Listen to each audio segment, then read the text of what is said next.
चलिए बच्चों, आज हम अपना क्लास स्टार्ट करते हैं। कल हमने कहाँ तक पढ़ाया था आपको कि रासायनिक अभिक्रियाओं के वर्गीकरण पे हम बात कर रहे थे और उसमें हमने आपको पहले प्रकार की अभिक्रिया पढ़ा दी थी जिसे कहते हैं योगात्मक अभिक्रिया। क्या कहते हैं? क्या कहेंगे? इंग्लिश में इसको क्या कहेंगे? Additional reaction. क्या कहेंगे? ठीक है ना। तो डेफिनेशन मैंने आपको क्या बताई थी? जब दो या दो से अधिक अभिकारक आपस में संयोग करके एक उत्पाद का निर्माण करते हैं तो इसे हम क्या कहते हैं? योगात्मक अभिक्रिया। जैसे H2 + Cl2 एरो 2HCl या C+O2 एरो CO2। तो इसमें दो पदार्थ आपस में मिलकर एक पदार्थ का निर्माण कर रहे थे तो इसी अभिक्रिया को क्या कहते हैं? योगात्मक अभिक्रिया। बच्चों, आज हम लोग अगला बिंदु लिखने वाले हैं वर्गीकरण में। अगला प्रकार लिखेंगे कौन सा? नंबर 2।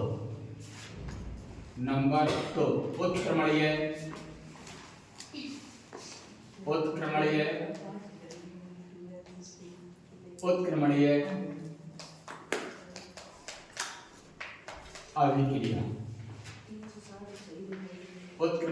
अभिक्रिया। इसको इंग्लिश में कहते हैं रिवर्सिबल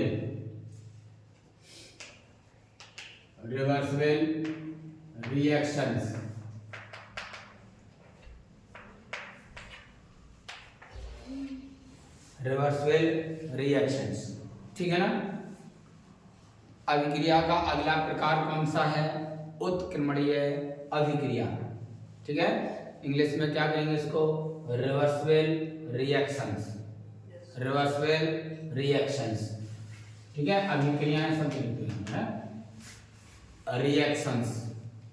ठीक है, देखो ऐसी अभिक्रियाएं होंगी जो आगे की ओर भी होंगी और पीछे की ओर भी होंगी। तो वे अभिक्रियाएं जिनमें अभिकारक उत्पाद में और उत्पाद पुनः अभिकारक में परिवर्तित हो जाते हैं या बदल जाते हैं तो ऐसी अभिक्रियाओं को हम क्या कहते हैं? उत्क्रमणीय अभिक्रियाएं कहते हैं। इन्हें उत्क्रमणीय चिन्ह मतलब रिवर्सिबल एरो, किसके द्वारा? रिवर्सिबल एरो उत्क्रमणीय चिन्ह द्वारा प्रदर्शित करते हैं। ठीक है ना। तो वे अभिक्रियाएं जिनमें अभिकारक उत्पाद में तथा उत्पाद अभिकारक में परिवर्तित हो जाते हैं तो ऐसी अभिक्रियाओं को उत्क्रमणीय अभिक्रियाएं कहते हैं। इन्हें उत्क्रमणीय चिन्ह रिवर्सिबल एरो के द्वारा प्रदर्शित करते हैं। ठीक है ना। या फिर बच्चों अभिकारक शब्द ना बोलकर क्या कह सकते हैं? वे अभिक्रियाएं जो अग्र तथा पश्च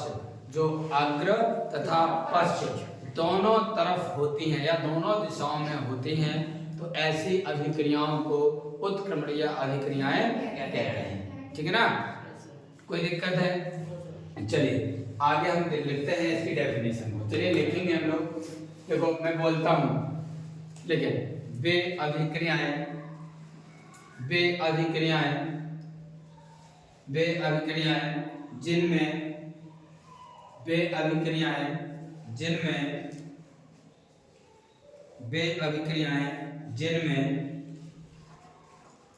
जिनमें अभिकारक उत्पाद में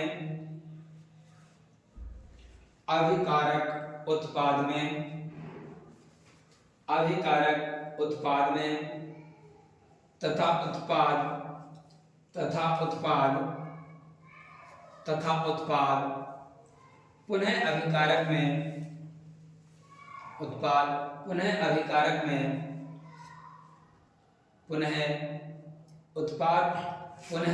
अभिकारक में परिवर्तित हो जाता है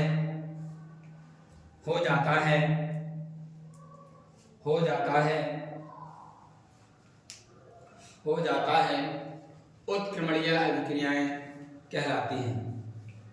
अभिकारक में परिवर्तित हो जाता है उत्क्रमणीय अभिक्रियाएं कहलाती हैं। उत्क्रमणीय अभिक्रियाएं कहलाती हैं। तो बच्चों मैंने क्या बोला है कि वे अभिक्रियाएं जिनमें अभिकारक उत्पाद में और उत्पाद पुनः अभिकारक में परिवर्तित हो जाता है, तो ऐसी अभिक्रियाओं को क्या कहते हैं? उत्क्रमणीय अभिक्रियाएं कहते हैं। बच्चों या करके चाहो तो लिख सकते हैं। देखो इसमें क्या होगा, अभिकारक किसमें बदलेगा बच्चों? अभिकारक जो है वह बदलेगा किसमें? उत्पाद में, और उत्पाद पुनः फिर से कन्वर्ट हो सकता है किसमें? अभिकारक में। तो वे अभिक्रियाएं जिनमें अभिकारक उत्पाद में और उत्पाद पुनः अभिकारक में परिवर्तित हो जाता है, तो ऐसी अभिक्रियाओं को क्या कहते हैं? उत्क्रमणीय अभिक्रियाएं कहते हैं। बच्चों या तो यूं कह सकते हैं कि वे अभिक्रियाएं जो अग्र, ये क्या है? अग्र तथा पश्च, इसके लिए आगे शब्द यूज कर सकते हैं और इसके लिए पीछे शब्द यूज कर सकते हैं। तो एक और लिख सकते हैं, वे अभिक्रियाएं जो अग्र या आगे तथा पश्च यानी कि पीछे दोनों दिशाओं में होती हैं, ऐसी अभिक्रियाओं को क्या कहते हैं? उत्क्रमणीय अभिक्रियाएं कहते हैं। बात समझ में आ गई कि नहीं? नई लाइन से लिखेंगे, लिखें इन्हें उत्क्रमणीय चिन्ह, नई लाइन से लिखेंगे इन्हें उत्क्रमणीय चिन्ह, इन्हें उत्क्रमणीय चिन्ह, इन्हें उत्क्रमणीय चिन्ह, हिंदी में लिखना है उत्क्रमणीय चिन्ह, फिर ब्रैकेट में बना लेना है, ठीक है ना? हिंदी में लिखना है उत्क्रमणीय चिन्ह, ब्रैकेट में ये चिन्ह बना देना है, साइन, ठीक है ना? उत्क्रमणीय चिन्ह द्वारा प्रदर्शित करते हैं, उत्क्रमणीय चिन्ह द्वारा प्रदर्शित करते हैं, ठीक है? कोई तकलीफ है? नहीं, ठीक। देखिए इधर, अब मैं एग्जांपल की बात करता हूं बच्चों। जैसे आपने एक रिएक्शन पढ़ी है H2, ये क्या होती है? किस अवस्था में होती है? गैस। Cl2, ये भी किस फॉर्म में होती है? गैस। ये अग्र दिशा में भी होती है और पश्च दिशा में, बनेगा क्या? 2HCl, ये भी क्या है? गैस। तो देखो इसमें जैसे चिन्ह लगा दिया रिवर्स में, तो ये हम पहचान सकते हैं ये किस प्रकार की अभिक्रिया, किस प्रकार की अभिक्रिया बताओ? तो आपसे पूछा जाए कि निम्नलिखित अभिक्रिया कौन सी है, तो कौन सी है? उत्क्रमणीय। बच्चों जैसे कैल्शियम कार्बोनेट CaCO3 ऊष्मा के प्रभाव में, किसमें? ऊष्मा के प्रभाव में उत्क्रमणीय अभिक्रिया देता है। ये CaCO3 जो होता है वह है CaO कैल्शियम ऑक्साइड, किसमें? कैल्शियम ऑक्साइड, और CO2 में कन्वर्ट हो जाता है। इनको पुनः फिर से भी प्राप्त कर सकते हैं, ये दोनों आपस में क्रिया करके पुनः फिर से ये प्राप्त हो जाता है, ठीक है ना? तो ये भी किस प्रकार की अभिक्रिया है? उत्क्रमणीय अभिक्रिया है, ठीक है ना? तो मैंने डेफिनेशन में क्या बताया? वे अभिक्रियाएं जो अग्र तथा पश्च दिशा दोनों दिशाओं में होती हैं, उन्हें हम क्या कहते हैं? उत्क्रमणीय अभिक्रिया। या फिर हमने अभी बोला है कि वे अभिक्रियाएं जिनमें अभिकारक उत्पाद में और उत्पाद पुनः अभिकारक में परिवर्तित हो जाता है, उन्हें हम क्या कहते हैं? उत्क्रमणीय अभिक्रियाएं कहते हैं। इन्हें उत्क्रमणीय चिन्ह रिवर्सल एरो के द्वारा प्रदर्शित करते हैं। एग्जाम्पल क्या है? H2 gas plus Cl2 gas, reversal arrow 2HCl gas. G का मतलब है ये इसकी अवस्था को प्रदर्शित करता है कि ये पदार्थ किस अवस्था में है, ठोस, द्रव या गैस। ठोस सॉलिड, द्रव लिक्विड, गैस तीसरी अवस्था कौन सी? गैस, ठीक है ना? ठोस के लिए स्मॉल s शब्द यूज करते हैं, स्मॉल s लेटर यूज करेंगे, और लिक्विड के लिए स्मॉल l, और गैस के लिए स्मॉल g। कोई तकलीफ है? नोट करें एग्जांपल को, ठीक है? फटाफट चलिए अब नंबर 2 लिखेंगे हम लोग, अनुत्क्रमणीय अभिक्रियाएं। नंबर 2 नहीं, नंबर 3 है ना? अनुत्क्रमणीय अभिक्रियाएं। अगला प्रकार कौन सा है? अनुत्क्रमणीय अनुत्क्रमणीय अभिक्रियाएं। अनुत्क्रमणीय अभिक्रियाएं irreversible error, sorry, irreversible reaction, irreversible reactions, ठीक है ना, irreversible reaction जस्ट इस उत्क्रमणीय अभिक्रिया का अपोजिट होता है, ठीक है। कैसे, ध्यान दीजिएगा सभी। इसमें क्या होता है, इसमें अभिकारक जो होता है वह किसमें बदल जाता है, वह उत्पाद में बदल जाता है। और अगर कहो उत्पाद से पुनः अभिकारक प्राप्त हो जाए, नहीं होगा।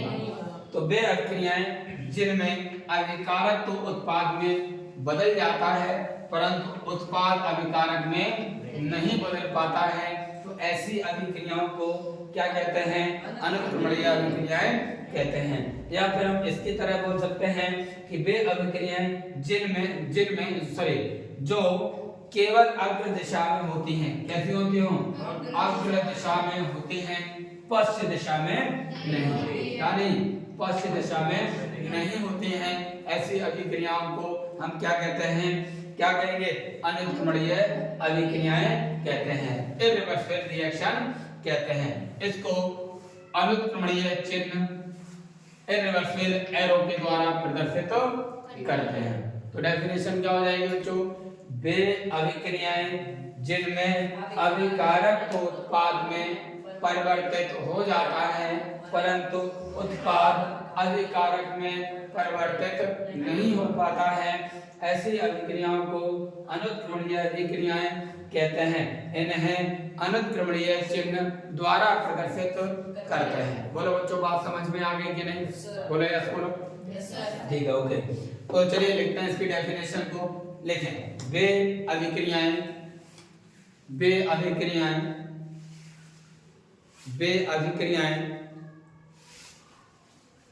अभिक्रियाएं जिनमें अभिकारक तो उत्पाद में परिवर्तित हो जाता है, वे अभिक्रियाएं जिनमें अभिकारक तो उत्पाद में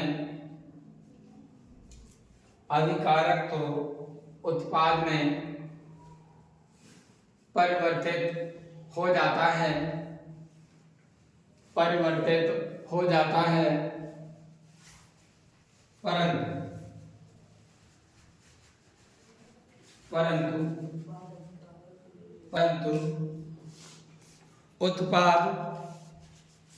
परंतु उत्पाद अभिकारक में नहीं बदल पाता है, उत्पाद अभिकारक में नहीं बदल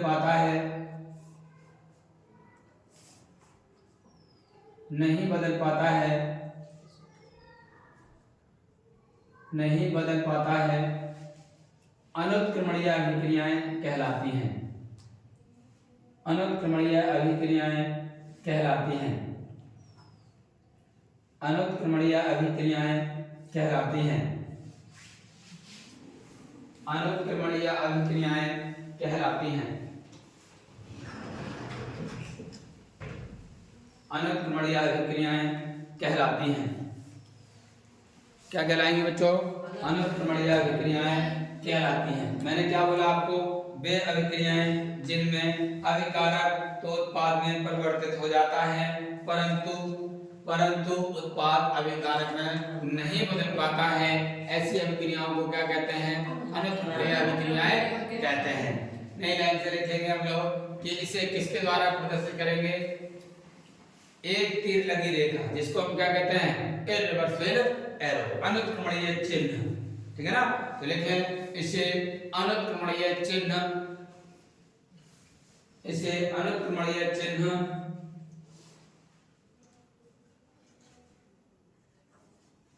इन्हें अनुत्क्रमणीय चिन्ह ब्रैकेट में क्या लगा देंगे, ये वाला चिन्ह, ठीक है, अनुत्क्रमणीय चिन्ह ब्रैकेट में ही द्वारा प्रदर्शित करते हैं, द्वारा प्रदर्शित करते हैं।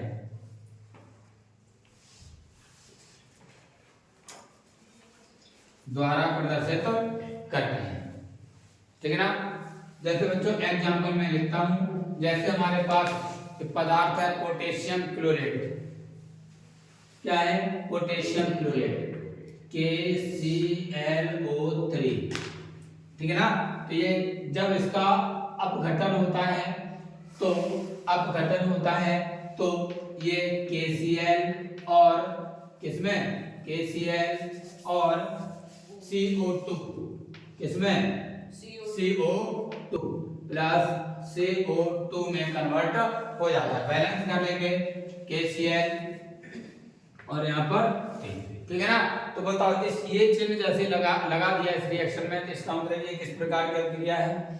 अनुत्क्रमणीय अभिक्रिया। बोलो बच्चों, बात समझ में आ गई कि नहीं आ गई? यस करो। Yes sir. ओके, ठीक है। तो बताओ मैंने क्या बोला? वे अभिक्रियाएं जिनमें अभिकारक तो उत्पाद में परिवर्तित हो जाता है परंतु क्या कहती हैं, क्या कहलाती हैं? जैसे किसके कौन से चिन्ह द्वारा? अनुत्क्रमणीय चिन्ह द्वारा। क्या सही से बोलना है? अनुत्क्रमणीय चिन्ह। इंग्लिश में बोलना चाहिए इरिवर्सिबल एरो। Irreversible arrow. अच्छा बोल नहीं पा रहे, प्रैक्टिस करेंगे आ जाएगा ना। क्योंकि क्या कहा जाता है? करत करत अभ्यास के जड़मत होत सुजान रसरे आवत जात के सिर पर होत निशान, है कि नहीं? तो आपने कभी दुआ पढ़ा है, सुना है? कभी सुना होगा। जब भी आपको कोई चीज याद नहीं होती तो आपके बड़े बुजुर्ग या बड़े भाई जो भी है वो क्या बताते हैं कि हम पढ़ते थे तो हमको बताया जाता था कि करत करत अभ्यास के जड़मत होत सुजान रसरे आवत जात के सिर पर होत निशान। कहते हैं कि अभ्यास, बार बार अभ्यास करने से हमें सारी चीजें याद हो जाती हैं, वो सारी चीजें आने लगती हैं जो हमें नहीं आती हैं। ठीक उसी प्रकार से आने लगती हैं जिस प्रकार से जब पहले कुएं से पानी निकाला जाता था रस्सी बांध के, है ना। तो रस्सी कुएं के साइड से रगड़ती थी। रस्सी कितनी होती है, कैसी होती है? मुलायम। रस्सी कैसी होती है? मुलायम। और फिर भी बार बार रगड़ते वहां पर निशान पड़ जाता है रस्सी का। ठीक उसी प्रकार से कहा गया है कि बार बार अभ्यास करेंगे तो आप कुछ भी कर लें, आपको कुछ ना कुछ याद जरूर हो ही जाएगा, आपको वो चीजें आने लगेंगी। इसलिए सबसे पहले आपको क्या करना है? प्रैक्टिस करनी है बार बार। कोई चीज ना आए तो उसकी और ज्यादा प्रैक्टिस करो, है ना। अगर पता लगा जो चीज आपको थोड़ी कम आ रही है, आप बोल नहीं पा रहे हैं, आपने उससे प्रयास ही नहीं किया तो क्या होगा? तो जो आने चाहिए थी वो भी नहीं आएगी, है कि नहीं। जैसे मान लो आपको यहाँ से यहाँ तक जाना है, कहाँ तक जाना है ना। अब आप यहाँ से चलना स्टार्ट किए, यहाँ तक आप आए, आप थक गए हैं। क्या हुआ? आप थक गए। बच्चों आप क्या करेंगे? हिम्मत जुटा के और थोड़ी दूर चल लेना चाहिए ताकि मंजिल मिल जाए, ना कि आपको वापस लौटना चाहिए। वापस लौटने के लिए क्या, जितने आप आए हैं उतना ही वापस लौटना पड़ेगा, जबकि यहाँ से दूरी लक्ष्य की कैसे है? बहुत कम है। थोड़ा और चलो तो लक्ष्य प्राप्त है। आपने देखा ना, मान लो एक सीढ़ी बहुत ऊंची है, ये उसके बाद यूं है ना ये, और यहाँ पर क्या है? सफलता। क्या खड़ी है? सफलता खड़ी है। कौन खड़ा है? सफलता। और आप कहाँ हैं? यहाँ हैं। बस आपको एक कदम मेहनत से आगे बढ़ाना है, बाकी देखो कितने बढ़िया तरीके से आराम से ऊपर चढ़ जाएंगे। बस एक प्रयास आपको बेहतर करना है कि यहाँ से यहाँ तक आप पहुंच जाएं। भाई आपको लग रहा है कि अरे अब नहीं, कुछ लोग क्या करते हैं यहाँ से वापस लौट जाते हैं, चलो वापस, है कि नहीं। और कुछ लोग लगातार प्रयास करते हैं, बस एक बार चढ़ जाए, फिर तो देखो कितनी आसानी है, सीढ़ियां, है कि नहीं, आसानी से चढ़ सकते हैं। तो सफलता पाने के लिए शुरुआत में, प्रारंभ में आपको थोड़ा प्रयास करना पड़ता है, बाद में आसानी से सारी चीजें हो जाती हैं। बात समझ में आ गई कि नहीं आ गई? तो इसलिए कोई चीज आपको ना आए तो उसको और ज्यादा पढ़ना है आपको, ठीक है, और ज्यादा करना है। तो हमने आपको बताया, पॉइंट पे आते हैं, अनुत्क्रमणीय अभिक्रियाएं। तो वे अभिक्रियाएं जो जिनमें अभिकारक तो उत्पाद में बदल जाता है परंतु उत्पाद अभिकारक में नहीं बदल पाता है, क्या कहलाती हैं? अनुत्क्रमणीय अभिक्रियाएं कहलाती हैं। है ना, इन्हें अनुत्क्रमणीय चिन्ह इरिवर्सिबल एरो के द्वारा प्रदर्शित करते हैं। एग्जांपल क्या हो गया, 2KClO3 arrow 2KCl plus 3CO2। याद हो जाएगा नहीं हो जाएगा? कोई तकलीफ है? अब बच्चों मैंने इसको पहले क्यों पढ़ा, इसको हटा देते हैं। देखो इसको मैंने इसलिए पढ़ाया क्योंकि अब हम लोग पढ़ने वाले हैं वियोजन और अपघटन। अभिक्रियाओं का जो अगला प्रकार है वो है वियोजन और अपघटन। क्या है बच्चों? वियोजन और अपघटन। तो बच्चों अगले अभिक्रिया का नाम है नंबर 4 वियोजन अभिक्रिया। क्या पढ़ेंगे? वियोजन अभिक्रियाएं। वियोजन अभिक्रियाएं कौन सी अभिक्रियाएं बच्चों? वियोजन अभिक्रियाएं। कौन सी अभिक्रियाएं? वियोजन अभिक्रियाएं। कौन सी अभिक्रियाएं बच्चों? वियोजन अभिक्रियाएं। ठीक है ना? कौन सी अभिक्रियाएं? वियोजन अभिक्रियाएं। ठीक है, लिखेंगे इसको। चल बच्चों अगली अभिक्रिया का नाम क्या है? वियोजन अभिक्रिया। इसको क्या कहते हैं? डिसोसिएशन। क्या कहते हैं? Dissociation reactions. डिसोसिएशन रिएक्शंस क्या कहेंगे बच्चों? Dissociation reactions. Dissociation reactions. Dissociation reactions. बच्चों ये होता क्या है? बच्चों एक और पांचवी अभिक्रिया है, अभी आगे लिखना है, जिसको कहते हैं अपघटन अभिक्रिया। क्या कहते हैं? अपघटन अभिक्रियाएं। अपघटन अभिक्रियाएं इसको कहते हैं डिकम्पोजिशन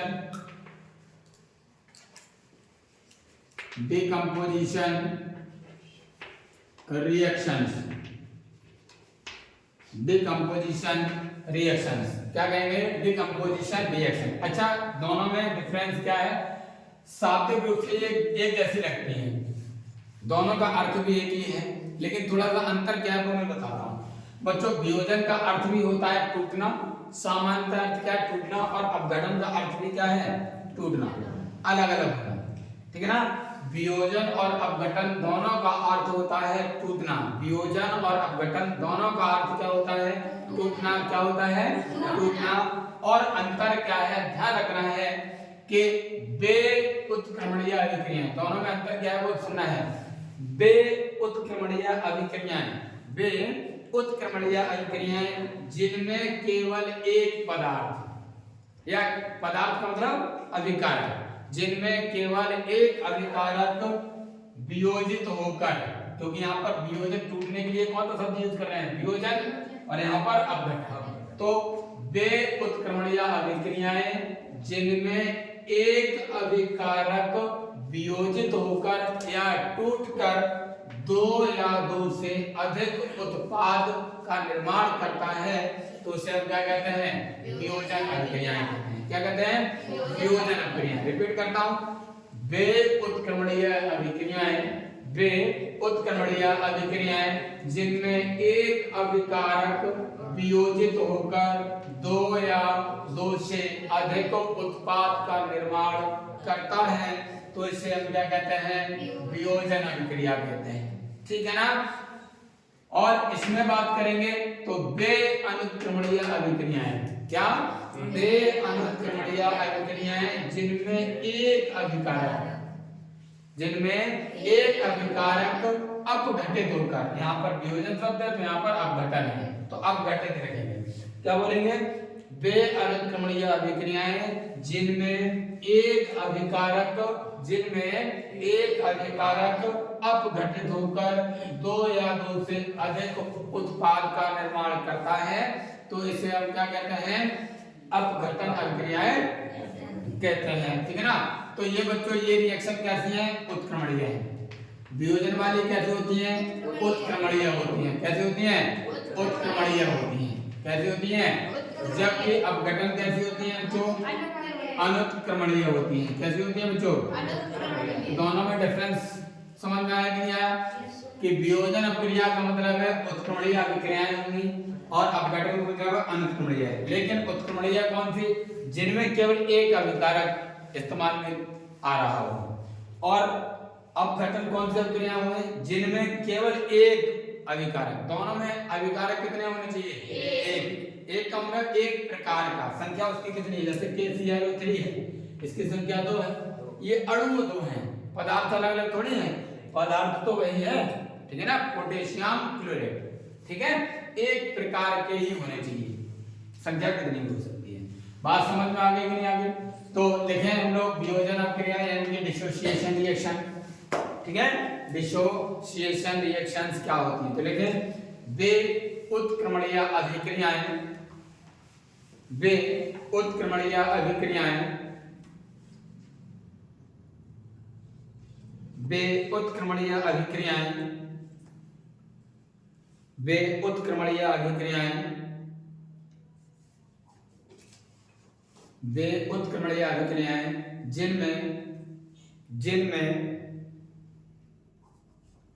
जिनमें एक अभिकारक वियोजित होकर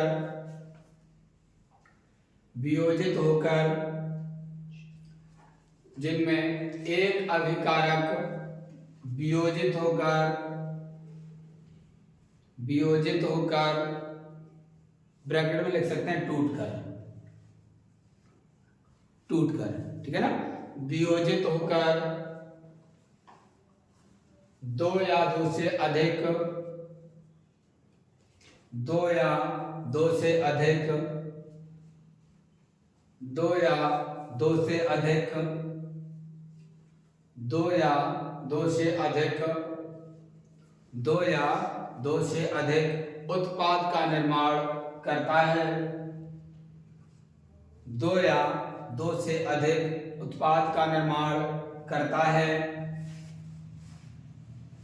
दो या दो से अधिक उत्पाद का निर्माण करता है।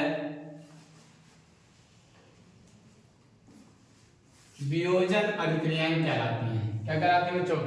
वियोजन अभिक्रियाएं कहलाती हैं। वियोजन अभिक्रियाएं कहलाती हैं। वियोजन अभिक्रियाएं कहलाती हैं। वियोजन अभिक्रियाएं कहलाती हैं। वियोजन अभिक्रियाएं कहलाती हैं। बच्चों यहाँ पर थोड़ा सा ध्यान दें, ये मैंने दो रिएक्शन दिखाई है उत्क्रमणीय में। इन दोनों रिएक्शनों में से कौन सी अभिक्रिया ऐसी है जो वियोजन है? ये वाली, क्योंकि इसमें एक अभिकारक इस्तेमाल किया गया है। ये वाली क्या वियोजन अभिक्रिया है? नहीं है। क्या वियोजन अभिक्रिया है?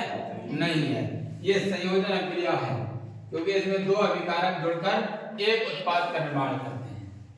जबकि यहाँ क्या बोला है? इसका उल्टा बोला है, कह रहा है कि एक अभिकारक वियोजित होकर टूटकर क्या दो या दो से अधिक उत्पाद का निर्माण करता है। तो ऐसी उत्क्रमणीय अभिक्रियाओं को वियोजन अभिक्रिया है। बात समझ में आ गई? तो ये उत्क्रमणीय अभिक्रिया तो है, लेकिन वियोजन अभिक्रिया नहीं है। परंतु ये वाली उत्क्रमणीय भी है और वियोजन अभिक्रिया भी है। तो इसका मतलब ये ना समझ लेना कि सभी उत्क्रमणीय अभिक्रियाएं वियोजन अभिक्रियाएं होती हैं।